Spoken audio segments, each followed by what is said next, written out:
Good morning, everybody. Welcome to The Pursuit. This is episode number 6, and got a returning guest. We shot one of these 3 years ago, maybe. And he's in a completely different position today. This is the director and CEO of Killshot Media, Lucas Hicks. We There we have go. known each other now, coming on, Lucas, filling the gap, 5 years, 6 years, 7 years. Mm, coming up on 7, 7 7 years. years. Wow. See, I said 5 because time Dude, flies that's when all you're having fun. college. That's all high school and college, almost. That's crazy. Like Yeah. when you get out of college, you're like, man, my best friend back in freshman year of high school. He's Like a that's he's how a new long. dad now. hmm He's got a son that's 1 year old, Yeah, almost 16 one and months. a half, and he has, another son on the Yeah, way. Coming when? coming in February. Valentine's Day, baby. Wow, coming fast. So, Yeah, gonna be a father of 2, is a CEO, and he's a director. And January 17th. January 17th. His first feature film will be released at the Terra Theater here in Atlanta. Tickets are now on sale, and what a journey we've had. I would love you to go back and watch the previous episode and Yeah, just see where he is now. He's dude. grown so much over the last Look, few years, and we're kind of gonna go back a little bit and get to know where he's come from. this But yeah, is the last episode will be crazy. this is what we did is we drank storytelling wine And we got to and we know. talked about story. Yeah. So I do want to go back. Like this is the first one, right? But first of all, I'll just get comfy with my Dang. Killshot Media tank top on. Woo. How long's Killshot Media been around now? We started in 2018. 2018. And today I'm getting my first kill. Well, actually, I'm not lying. This is my second. But let's say this is the first time Killshot Media has had merch. So it Yeah. will be Let me available see. for sale Can I see soon. the back? No, not right Okay. now. All good. But you'll be able to see them. They're coming soon. You'll be able to buy one soon. So let's get into it, dude. Killshot Media has been Yeah. around how long? Yeah. Uh, 6 years. 6 years. We started, about a year after our friendship. You were pushing me. I was doing weddings Hmm. during that time, and I think through business coaching, really helping me pursue my dreams. Look at that. Wow. Yeah, so this is where we started. Yeah. When I first met Lucas, he was shooting weddings. Um, Lucas Hicks, video and photography. You could hire him to come and shoot your wedding. I think prices started at around $1,000 a wedding. Yeah, I started at 1,500 a wedding. Hmm. And then When I all the way first up to got about started, three. Yeah. yeah, to about 3 grand. Yep, that was the highest in package. And gosh, man, I was doing way too much work for $3,000. I look You back at were it. you were booked out though, right? You were doing almost a wedding every weekend. Yeah, sometimes. I mean, there were a few weekends where I would do a Friday, Saturday, Sunday wedding. I mean, three back to back. Wow. Um, and the weddings were not an issue of booking. It was just an issue of me growing so much as a person and a filmmaker and not feeling like I was actually going out and pursuing my dreams and what I really felt called to, which was telling stories. Not saying that there can't be a story within a wedding or bashing people who do that. But it just wasn't in my long-term plan of really where I wanted to go. Yeah, but when you first started out, you were loving it, right? I mean, you were Of what, course. 20, 23, 24? No, dude, I was 20 when I was shooting weddings. I was shooting weddings in college. Yeah. In 20? fact, I was working for another production company, and it was a DJ company, and he started selling. He's oh, sorry. And this is why you enjoyed it. You got free food, free Yeah, drink, you yeah, but free friends, uh, you dancing with everybody, I having a was good old time. I was DJing for this company, and I opened up the video side of the company to doing weddings for them. And Mhm, he was paying me $200 to cut a wedding video for him, and I think he was selling it for like $500. mm, And as a college kid, in a single day to go on the weekends and make $200 was mhm. killer, Yeah. you know. And so I just kind of took that and ran with it right out of college. And I mean, never had a, I mean, did a couple of other smaller things on the side, but never really worked for anyone but myself during that time. And then that's kinda where you got the love for being your own boss, right? Like, doing your Absolutely. own Yeah, thing, understanding that you and a camera can go and make yourself a living, right? absolutely. But if we Yeah. do go back, like, the dream for Lucas Hicks was not to be behind the camera at first, right? The dream for Lucas Hicks was to be the guy in front of the camera. And Yeah. looking at your IMDb, you've got a decent resume there, right? Like, you've been in some good stuff, and you pursued acting for still to this day, you have an agent, right? Yeah, absolutely. I talked to him yesterday because he's going to be coming to my premiere. Mhm, All three of them, um, all three of my agents are coming to my premiere.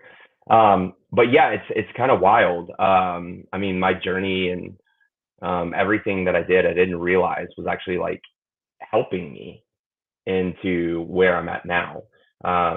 Because through me pursuing acting, I was pursuing that really hard. I mean, yeah, putting myself up in hotels or Airbnbs to act in, thesis films for like SCAD, just to get experience and all of that. And what was really cool about all of this was I didn't know, but it just helped me be a really awesome director, because now I know how to talk to talent. I understand what it feels like to be in front of the camera. I've taken those acting lessons, and it's just really helped me navigate how to direct, my on person talent on screen. Um, yeah, I mean, and looking at this, dude, I mean, you've been your first episode was in this on IMDb was in 2014. It's 2024 coming up to 2025. You got a 10-year acting career there, right? yeah.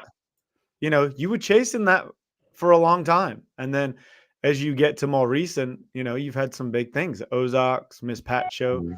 So, it's Yeah, a it all adds up to where you are now, right? that's Like, right, man. when I look back over that, I think back to when we first met, you were pursuing acting, you had Lucas Hicks, video and photography, and you were doing weddings, and, you're still chasing acting pretty hard at that point, like, that's 7 years ago, Oh right? yeah, And you 100%. haven't really, like, given up on that, like, if something great came along, you'd happily jump back in front of the camera, Absolutely. Oh, but I love it. I love there's being in no front of the camera. more student films or there's no more, like, uh, come and do one line in LA for you have to make your own way there, right? Like, now you run in a Never. No, business.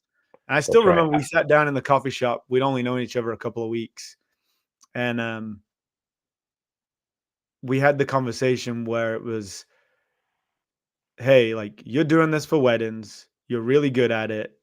Um, you understand film, you understand movie, you're in acting, you get it. It's time to go tell stories for people that want to pay you, Yep, right? Like, 100%. let's switch to businesses and you go start telling business stories." And let's be honest, it started with mine, right? I was kind of the first business that you took on. 100%, dude. And I mean, still, I mean, we shot a video this week for Yeah. Oxford. I mean, how many They're videos have my we favorite shot? client. How many videos have we shot? If you put everything together, you'd probably be watching for 24 hours Mhm. out of the content. Like Yeah. you could probably sit down and play video. And I'm not just saying like a rolling camera. I'm talking like edited footage that's like cool and fun to watch, Yeah. you 7 know, years, sometimes 1 or 2 videos a week, we're talking, for right? Like, sure. Oh we've my goodness. pumped out some content, and all that has led to you building your confidence, building your understanding of, like, what businesses are looking for, and, like, understanding stories even more, right? Like, you were already a little bit of a storyteller, but over the past 7 years, as we got into, like, building story brands and stuff like that, like, we together and, like, me just watching you working with businesses, like, you've explored story on such a deeper level to get you to this point where you've shot your first feature film. Absolutely. And I would even take it, I would say the depth of story is actually systems. Um, I think that to tell a good story, you have to have a good system of how you're going to tell that story. And if you look at, the reason and the way that Killshot Media has grown and, not only survived the pandemic, but we came out of the pandemic thriving too. And even this year, I mean, we've already landed, 4 or 5 videos coming up in the next year that we're going to be doing. But it all comes down to the process and the systems that we've created in order to do that. And it's the same thing with story. You have to think, okay, what is, what is my arc? What is my story arc? And you have to follow kind of that structure. And obviously you can navigate and do whatever you want with it, but that's a good story has a beginning, a middle, and an end. Like there's a structure to it. And so I think even from the backbone of story is I've started to understand structure a lot more within Mhm. not only story but my business. Right, and you'll be able to tell your business's story better, which then Correct. also, like, when I look at the dream for you was, a movie star, right? Like, I'm gonna be a movie star, right? Like, Lucas was born to do that. Like, you told me a story yesterday of when you would go sit down at a restaurant and order water, and you would just to make everyone else around the table feel uncomfortable, Yeah. you would, you would say, "Go ahead." They call me Fish Man because I drink a lot of water. Uh, Bring it on the tap because I want to save $1. Exactly, and you just said it just to get a reaction, right? Like, Oh, of course. Yeah, everyone would. you've been They would go, don't do the water thing. I'm yeah, like, I'm doing the water thing. yeah, And now, just to be the now star I of the feel like show. I gotta do it when we go out to eat next time. That's amazing. And then the reality of not becoming the movie star and understanding Mhm. that, like, where your skill is not telling the story by being on the screen, but by telling the story by being behind the camera or Yeah, writing the story and finding that different love. Um, yeah, Obviously there's some pain that comes with that, right? Like it's not just, oh, uh throw me behind the camera. Like you just like me, I wanted to go to the NBA. Then I realized that okay, that's not gonna happen. Let me pay myself to be a professional athlete. You kind of had the same journey with that stuff, right? yeah. Absolutely, man. It's interesting to look back on everything because I think one of the one of the big things that changes too is just maturity.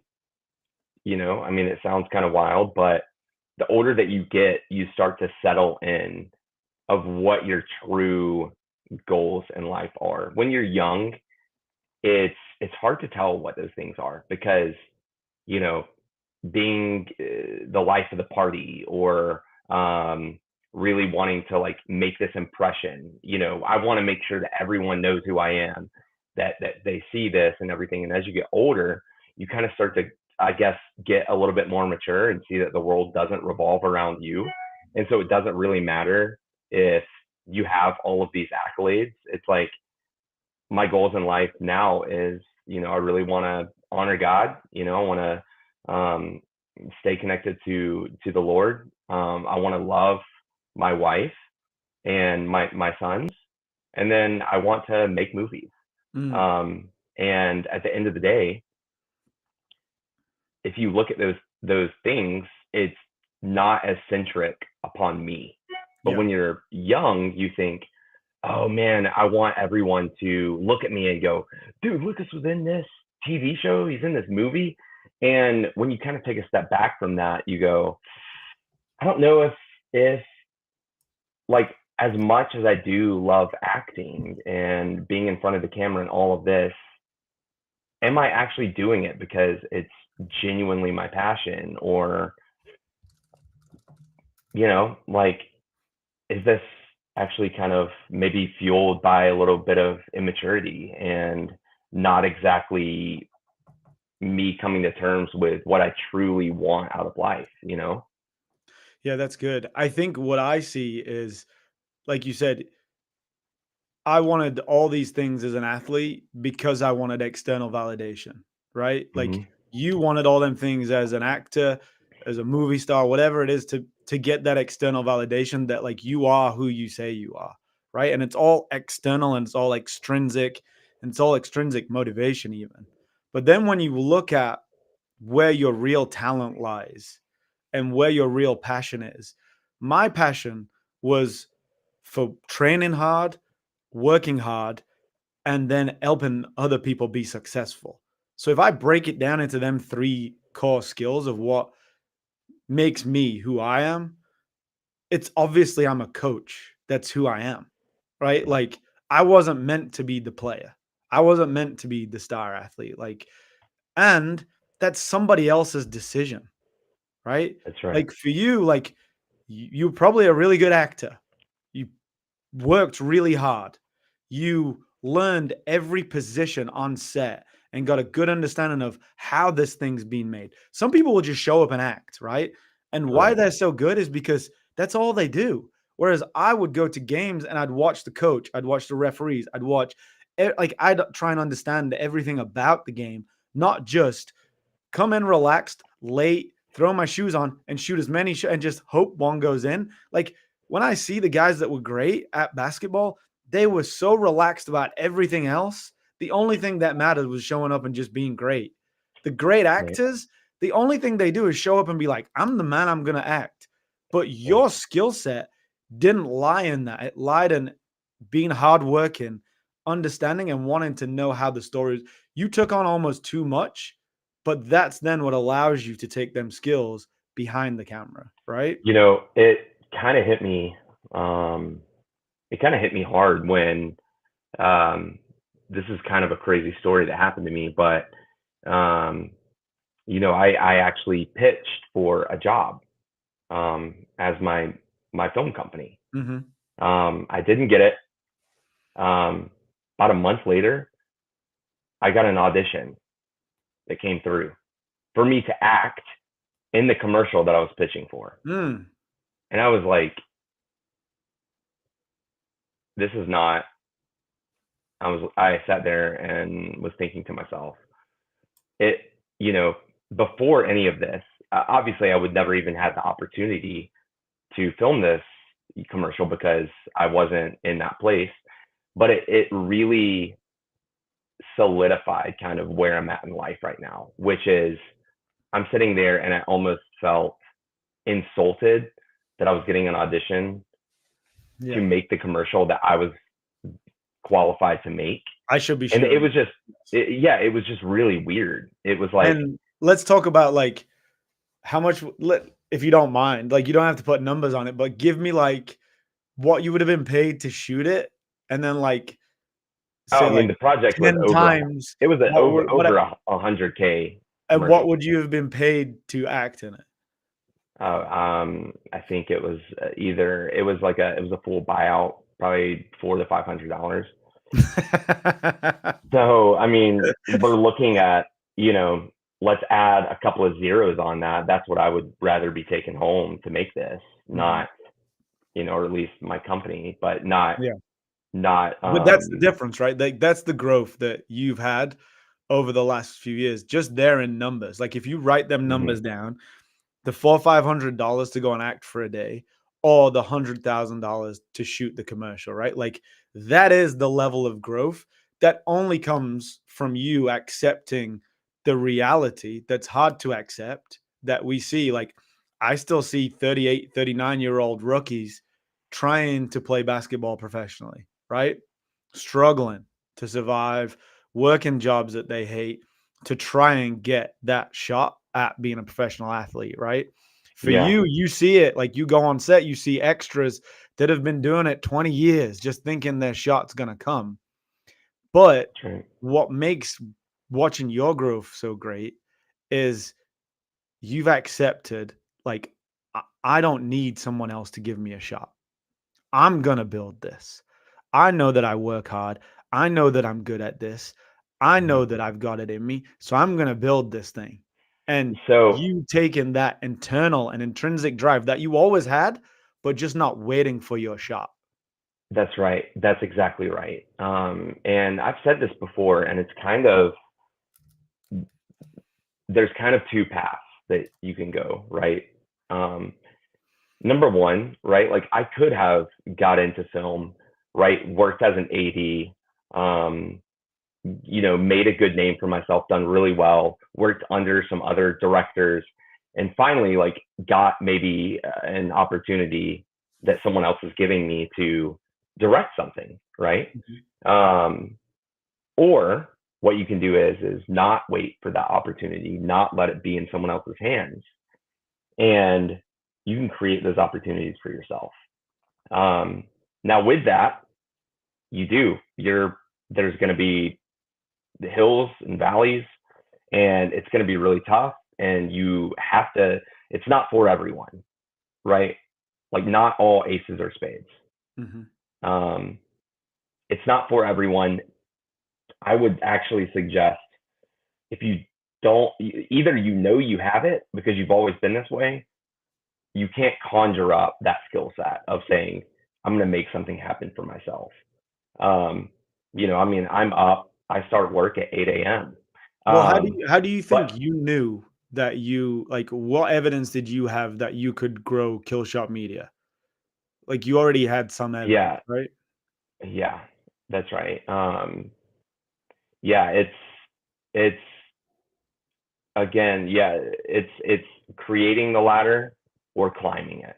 Mhm. I'm creating the ladder. You're But you creating the ladder. already like I look back and I wonder why I thought I could start a business. But then I look back to being 12 and 13 and walking around the neighborhood with a bucket and a sponge and washing people's cars Oh so that yeah, I can buy a ticket to go watch the professional basketball team, right? yeah. So I'm like going I'm around. like, "Oh, I've got it. I've got that entrepreneurial spirit because I had it when I wasn't afraid to go and knock on someone's door, ask them for money, do That's a right. job to pay for the life that I want." Yeah, I mean, I'm selling Sally Foster as a kid, going door to door. Me and my brother, what he's a salesman, like that's his thing. For me, it was more about the win. For him, it was how many can I sell? Mhm, And my dad used to make us, he would say, Lucas, you can get the right half of the street. Micah, you can take the left. mhm, Because if not, Micah would get out, go sell everything else, and then I'm riding my bike a mile mhm. to try and hit some houses because I'm in competition with my brother or Yeah. vice versa. But I would say I don't think it really actually hit me that I was an entrepreneur and stuff. Even when I was shooting weddings, I would call myself an independent contractor. Mhm, You know, I didn't realize that no one taught me you need to create these systems. You need to, like, this is how to sell weddings and all of this. I just kind of started doing it. And I look back and I'm like, man, I could have done it so much better. But I did have a system of how I would take brides out to coffee and mhm. ask them these 9 questions and then, you know, tell them this is how we're going to film your wedding and all of this and stuff. But, you know, I don't even think it was until I met you and I started maturing in all of this that you were saying, no, like you have what it takes to be your own independent, start your own business and grow it, and like I said, I think that there's a difference in being really, really hardworking. Mhm. Um, but again, I mean, you can be the hardest working person and make the best burgers, and you can be the guy at McDonald's who everyone is like, man, I love it when he works here because he just crushes it. Yeah. But the thing is like hard work is not enough. It's also wisdom and using that hard work and putting it at other places and figuring it out of saying, what does it actually take for me then to own McDonald's, not work in McDonald's? But a lot of people that are really hardworking will stay in that one bubble and never start thinking outside of the box of, well, how can I, start my own burger restaurant? Mm-hmm. What would that look like? I know I can make these burgers better than anyone else can. What would it look like for me to do my own thing a little bit, and how could I grow this? But that's a different person than just a hard worker. Well, that's a good point, because I think the thing that comes down to is fear, right? Mm-hmm. Um, it was very easy to work with you as a business coach, because I could look at what you've already done. You've already built a business. You're already good at sales. I just had to hold, like a good coach will just hold a mirror up for you to see it, right? Like, all I did was show you, like, this is what you've built. This is how much you're making. Um, if you wanted to just switch over and start bidding for bigger projects, you have all them skills already. You've just got to start believing in it, and you've just got to face the fear that you might fail at Mm-hmm. it, right? Absolutely, Um, man. and the thing that makes it easy for me and you to work together, and the reason that I talked to my business coach the other day, and I said, I really enjoy working with business owners, but I don't know if I can only work with athletes. Um, Yeah. And you're kind of an example of that. Like, you don't have, like, you've played every sport, which you'll tell me, but you don't have like a specific. You were a entrepreneur, movie maker, right? Filmmaker, Yeah, that's right. and I can only kind of relate to you, I think, because you wanted to be the star, like you wanted to be the movie star, you wanted to be the actor, and you've learned to face some of them fears of going for auditions and putting yourself out there. Just like Yeah. I faced fears of getting on this basketball court at 5'9", going against NBA guys. We've both learned that we should have been more fearless when we were doing it, right? We 100%. both learned that the thing that held us both back was not believing in ourselves quite enough. Like, the fact that I could step on that court, I couldn't fail at that point. So I should have shot every ball that touched my hands. The fact that you could walk into some of these auditions for these movies that most people would book and probably just not show up to because it's pretty intimidating. You Mm-hmm. should have walked into that audition room and just let it all, like, mess it up, go hard, because you're not going to get it Yeah. anyway. You're not going to Right. get the movie anyway. No NBA team signing me. I'm 5'9" from England. Uh, Like, they could find me by walking down the street. So just Take go that out half court shot, son. and just have 50 points and just look at them and be like, you're not going to sign me, but I had 50. Or I Yeah. shot 38 shots and missed every one. You weren't going to sign me either way. So just go, Dude, right? it really is interesting. I mean, we both have very parallel stories in that because we also didn't. I didn't start Killshot Media because I want to be a business owner and a CEO and grow this empire of a production company. I started Killshot Media because I want to direct. I want to direct film. To be honest with you, like that's what gives me life, not sitting behind a computer and meeting with clients all day. That's not ultimately what I want to do. I want to be directing film. But how do I do that? I'm creating my own ladder, Right. right? So creating my own ladder to the point where I made my own movie. I made my own movie because I put in the work within Killshot Media for me to fund that, have the gear for it, and do it. And it's kind of the same with you, yeah. I Yeah, mean, you don't want to we pay me to be a professional athlete. I'm going to build this business. I'm going to pay myself to be a professional athlete, right? And I'm going to and you're work out doing twice a day. these DECA comps right now. You're expanding. You're doing different things. It's the same thing. It's you know, let's let's dip our toes in over here. Oh, okay. It's not working. All right. Let's go over here. Let's try this. Let's try this. Because if you just stay in this one lane, like if I just stayed in the one lane of acting Mhm. and It's out of my control. I never make it. Let's say I book a couple of more TV shows, book one bigger role on this. It doesn't, like, what am I doing with my life Mhm. too? Like at that point, I mean, for those people that satisfies them and they feel this is exactly, their calling and they're happy with that, that's fine. But for me, it just, there was something more. There is something more. Yeah. And so, I get excited about my future. Like I don't think about my future and go, where am I going? Like what am I doing? I have so many more ideas and bigger plans. And I think that it's just a testament to like what I was saying, which is not only going after your dreams, but making it happen for yourself, you know? Yeah. And I think that's one thing that me and you now work together and like push each other on is not doing that same thing again now, right? Like not dipping our toes half in.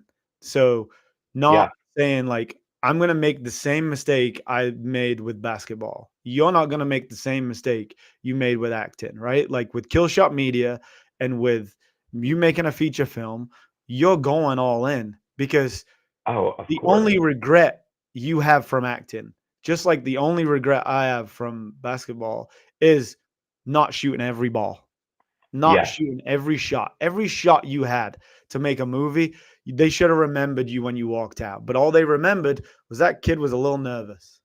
Well, I should have shot a movie 5 years ago. Mhm.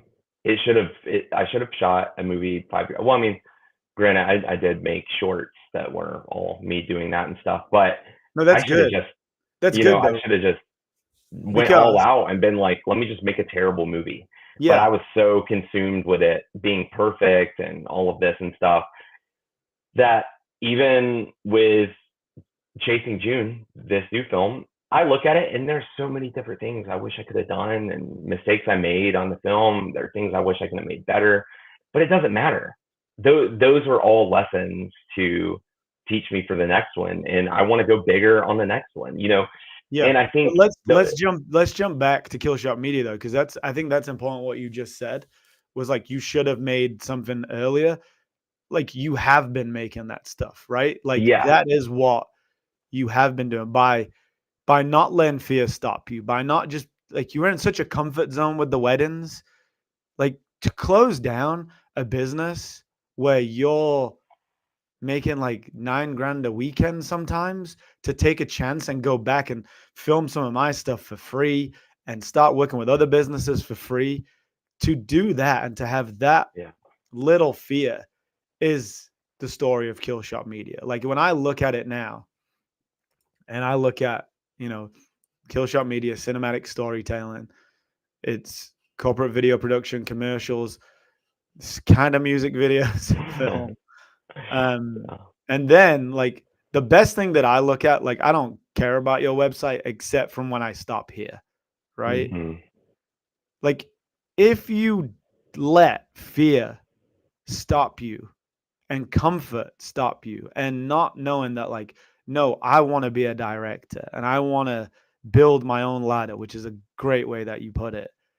Nike, Dre Beats, CBS, State Farm, Microsoft, Facebook, Red Bull, Remax, Shell, Riot Games, it just doesn't happen, Yeah. right? And Yep. you look like most people will look at this and go 7 years down the line, wow, like look at what he's done. But Yeah. we both know that's not the reality of what's happened. It's been up, down, a pandemic, Dude. all that Yeah. stuff. Even like 2 months ago, like you're crushing it right now. But I talked to you 2 months ago, you were worried. Oh, not enough stuff's coming in. Now It's too so much weird, stuff's dude. coming in, Yeah. you know? It's dude, it's wild, and I get asked a lot. I think one of the most immature things that it's not immature, it is immature, but one question I get asked often is, how do you land those clients? Right. How do you get that? Yeah. And it's kind of, I'm like, what do you mean? Like, do you want me No, to it's do you tell want the you? truth? Do you want the No, no, truth? but Because if you also, want the truth, it's 7 years that, of okay, that's what I'm saying. Is I go, you 100 can't. no's a week. I can't tell you what I've done for 7 years in a answer. You want me to say, oh, here's the list. Here's a piece of paper that has the contact emails of these people. They Here's they Cynthia. love Here's they, Cynthia at Nike. She loves talking to random people about their random video. people that don't have anything, or maybe they have a website and a cool demo reel. She would love to just book you on this. No, No, dude, but it like doesn't let's work like let's keep it real. Like how if I'm someone who wants what you've just built, what we just looked at, 7 years, if you were telling me the real on how to do that, like it honestly starts with you're gonna have to find 5 businesses in your local area and you're gonna have to film for free for 6 months potentially because you don't have anything. that, dude. And I already had weddings. I already had a And catalog. I already had experience, and I was willing to walk into these restaurants and these businesses and my local gym, and I just shot stuff for dude, free, or for and $10, and or for a and free here's the meal. thing though, it's like then you have to build your systems and figure that out because you're not going to get on a call with Nike and you're just going to go, so how much do you have to make a video? Because I can probably do it for whatever you want to pay. Like people don't understand that, like they not only do they not know how to charge for stuff, they don't even know how to walk their client through what they're gonna get.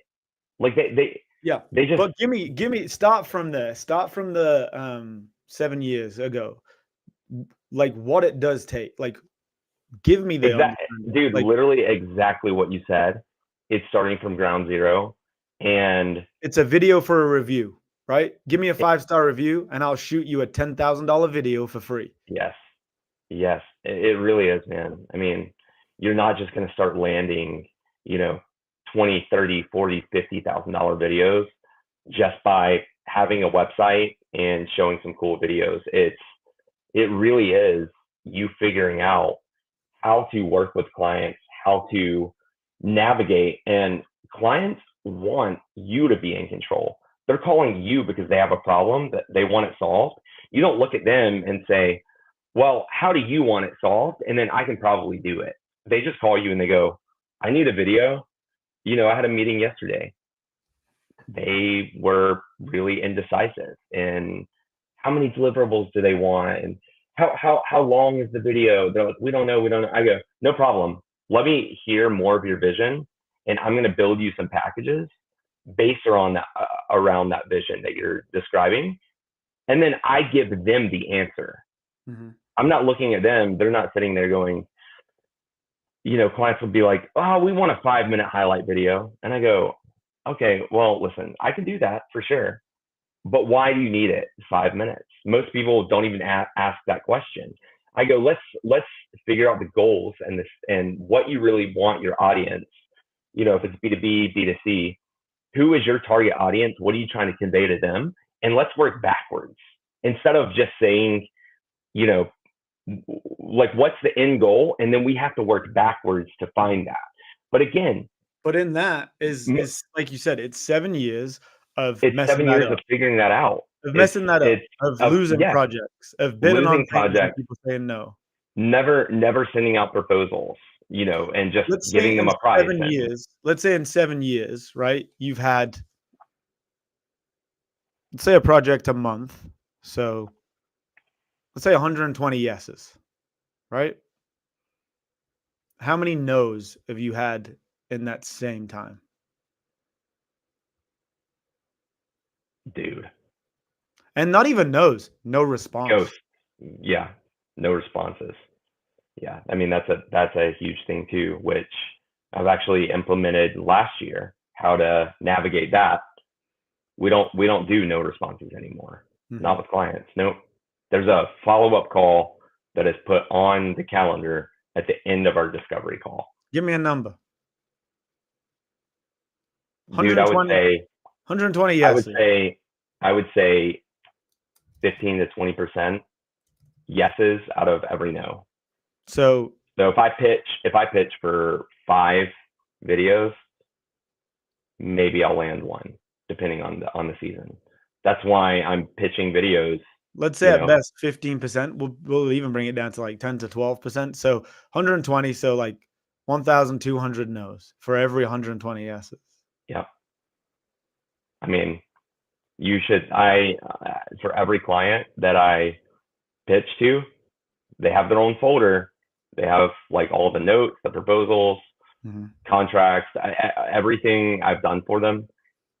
I've had to start splitting my folders per year because I have them categorized because I have too many clients in a folder and um, I can't even keep up with it, and I look through them and I'm like, man, I didn't land any of these Yep. sometimes, Yeah. and then some of them I'm like, dude, this is the fourth project I've worked on with them. We're filming next year. This is a repetitive client. They've been Cash awesome. Cash asked you a question. What do you think your time or money invested on each bid would be?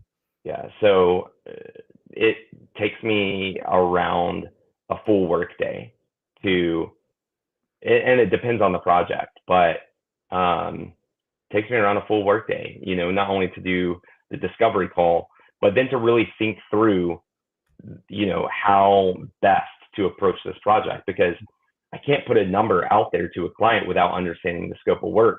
Because you might put a number out there and it's, you know, too low, and then you end up doing 3 times the amount of work because you didn't spend, ample amount of time actually really quantifying how much time and energy this one project is going to cost. Yeah. And I've made that mistake. I make that mistake on 1 or 2 projects still a year. You just get a client and it's just the demand and everything. And so I'm still growing and working on those systems to mitigate that. It's You cool, know, dude, when I look back now, because I think the theme around this episode of talking to you now and putting all this stuff together over the last 7 years is don't wait for somebody else to say yes. that's right. Right. And I think we are educated. We're in a system where we're waiting for someone else's approval.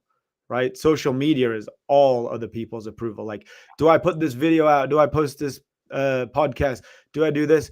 What will other people think? Right. But the thing that we've both learned through experience, through acting, through sports, through then starting our own business is just not waiting for someone else to give you that shot, right? And It's then it's that is the last 7 years of lessons that's brought you to deciding to invest your life savings, having already made short films and done well, and already working for God, when we look like you've probably been behind the camera for 15 years to this point, to still not then waiting for someone else to make your movie. fair. Yeah, that's And it, dude. here we are, 2 months away from your premiere, hmm and you've shot a feature film. Um, the wildest thing, and we can end on this, and if but the craziest thing is there's not one person, not one, that looked at me and said, "Go make a movie, Lucas. Mm-hmm. You need to go make a movie. Please Invest all make of this one for us. money. Spend Yeah. 2 years of your life almost every day working on this. Mm-hmm. Go, you gotta do." No, literally no one, not Well, a even single now, person. let's be honest. How many people now that you've done it give a shit that you've done it? Elise, my wife, my beautiful, amazing wife, is just like, "I'm so proud of you," and stuff. My parents, maybe, you, no one cares, dude. Mm-hmm. Like, no one cares. No one cares that you did it. But I didn't. This making this film is not me just making a movie and then I'm done. That was awesome. That was so fun. No, making this film is still, I'm not at the top of the ladder, I'm climbing it. This is still part of my plan to grow myself as a filmmaker and director. So I easily would say, like, it's not for everyone, but people that are on the fence that have been, you know, wanting to dip their toes in to making their dreams or pursuing their own investment or whatever that looks like, instead of dip your toes, just go all out, make it happen. And it's ugly and brutal. And you have to count the risk. You have to count the cost and say, am I willing to do things for free and build this from the ground up? And, I don't know what that looks like for everyone. They might not have the financial resources, or what, you might be 50 with a family and all of that. But if you really want it, I do believe that you can make it happen. Well, and also the thing that you've alluded to this whole time is, go all in, take the risk, do what you need to do to make it happen. But the risk never stops. So, like, yes, this film, exactly. You're inviting all your friends and family to it. It might bomb. People might hate it. That doesn't matter. The only thing that matters about this film is that you did it. You invested in yourself. You took that chance. You decided that you weren't going to wait for someone else to tell you that you had approval to do it. It was you going back to all the lessons you've learned over the last 7 years and going all out. And this film is you going all out. And whatever happens from it, happens from it. But there's going to be no regret. There's going to be no looking back and be like, I wish I invested more, or I wish I worked harder on it, or I wish I actually shot it about something that I wanted to shoot it about. I actually only did it because I thought other people would like it. This is your movie that you've shot, that you love, that is for you, that is you going all in. And if other people hate it, that's their problem. Yeah. Because you didn't do anything that you care about anybody else's approval on this. This is yours. That's and right. You might only ever make one, but there's no 22-year-old Lucas that cared about what people think. This is it. This is it, man. And I think you nailed it. It's like, there is a lot of vulnerability in putting yourself out there and trying things. You're all like, if you don't have haters, you're doing something wrong. Someone's gonna hate it. Someone's gonna hate it. Not only are they gonna hate it, they're gonna be like, what an idiot for putting all this money towards a movie that sucks. And they're gonna judge me for it, and that's okay. Mm-hmm. That's okay. You just, like, in my opinion, I'm like, I don't think you get it, and I'm gonna disagree with you, but that's okay. You're entitled to that opinion, and good for you. And if you've made a movie, and you can send me the link to your movie, and you've hired out a movie theater, and you've put in $50,000 of your own money, then I'll listen to your opinion. Exactly. Until that time, it's just an opinion, and everybody's got one of them. But if you've got a movie that you shot, hey, I will actually accept your opinion, and I'll accept your 1-star review, and I will thank you for it, because it'll help me get better next time. Now, Billy Nobody, that's never shot anything, doesn't own a camera. Yeah, your 1-star review is fine. It doesn't mean anything. Thank you. But that's the growth, right? That's the going all out. That's the going all in. That's the pursuit. Baby. That's what this podcast is about. The pursuit of happiness. The pursuit is happiness. Now we got to the end of this movie. Now we're at the end of this podcast. There's no happiness in the end result. There's no happiness. Even Lucas has finished this film after 2 years. There's no happiness. The only happiness is that he fucking went for it, that he put his money into it, that he rented all these places, that he hired all these actors. That's the only happiness. And that shit was hard, but he'll do it again. This is not the end. No. And dude, we're wrapping up, but the ticket, I pinned it to the comments. Thanks, Keith. I'll put it in the link. If you want to support a local artist, then go get a ticket. $10. That's right. Cool. Love you, my boy. Thank you, Appreciate you, dog. Sharon. And Chasing June. Coming January 17th to the Terra Theater in Buckhead, is it? Yep. Let's go. Gonna There be it is. fun. Go get it. All All right. right, dude.